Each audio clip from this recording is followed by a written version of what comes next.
My wife and I went to Vegas to see the Dead and Company at the Sphere on the 4th of July.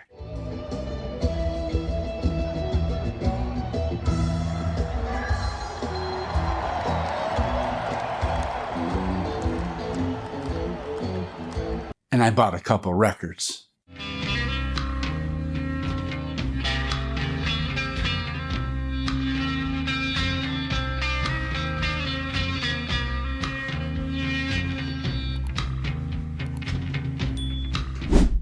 I have loved the Grateful Dead since high school.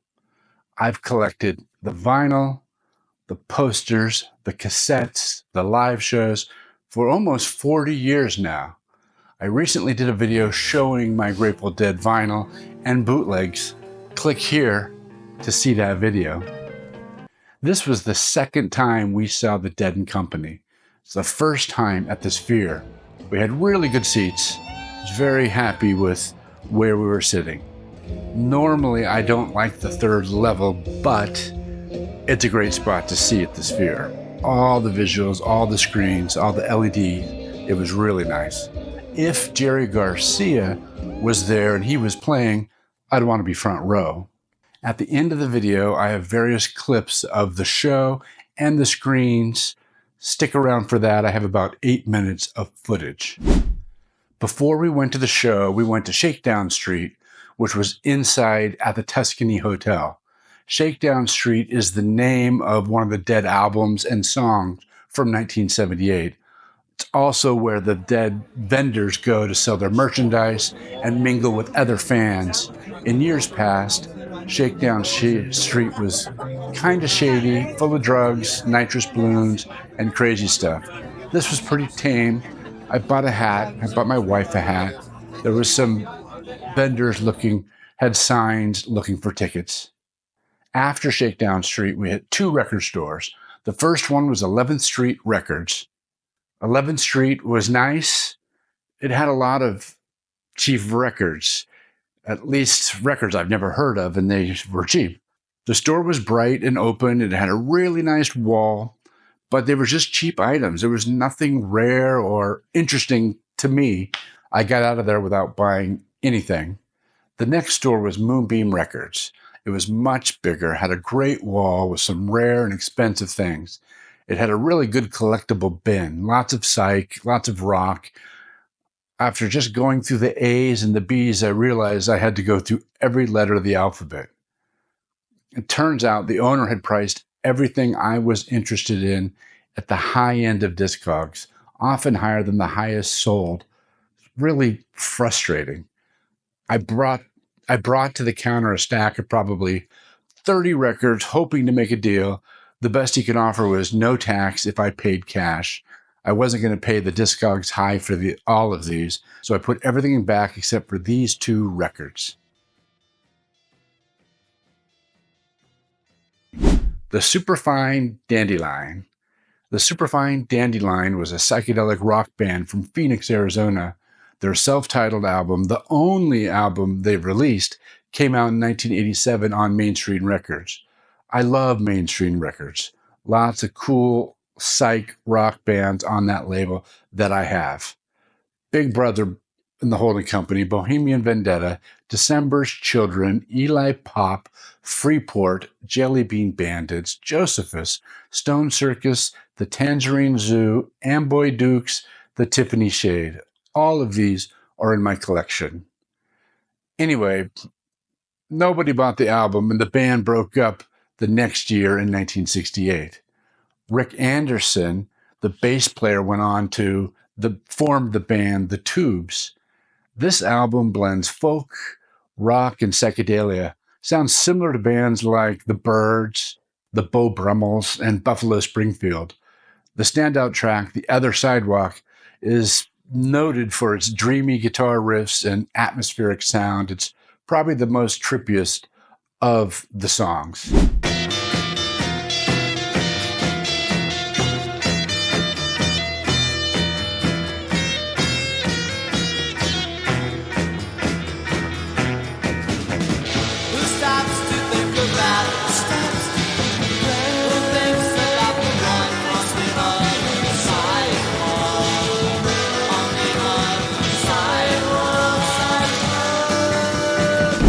In 1967, they backed Bill Haley without the comments during his recording sessions in Phoenix on the unreleased track Rock On Baby. Come on, rock on, baby. Come on and rock on, baby. Rock on, Iceland, you're rolling off your rockin' fan. T2, It'll All Work Out in Boomland. T2 was a British hard progressive rock band. Their album It'll All Work Out in Boomland came out in 1970 on Decca. These three guys were around 18 when this album was released, which is pretty impressive. This album mixes hard rock, psychedelia, and progressive elements. Think of it as a blend of Cream and King Crimson, but more with a Cream vibe. It wasn't a big hit, but it had a serious cult following as it does now. The guitar sounds on this album are really great.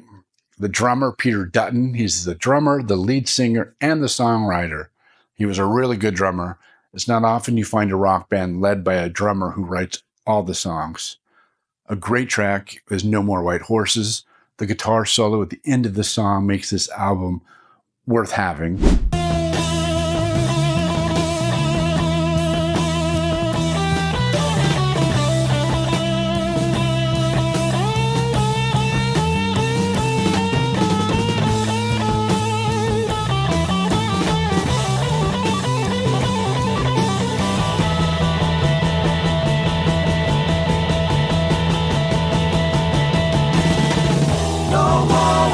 Another highlight is all of side 2, one song, Morning, a 21-minute epic that showcases the band's talent, the drumming, the guitar. Really good. It starts off with really great acoustic guitar and turns into this psyched out, crazy guitar with David Gilmour-esque voice and some great drumming, and then it ends back doing acoustic again. This copy is an early 1970 UK stereo reissue on Decca. I'm still on the hunt for an original in good condition, but this reissue does the job. In my opinion, this album blows the Superfine Dandelion LP out of the water. The complexity and execution here are on another level, and for 18-year-olds, it's a must-have for any hard rock, progressive rock fan. If you had to pick between one of these albums, I would pick this one. That is the video for this week. Please like and subscribe and tell your family about me.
Video selfie.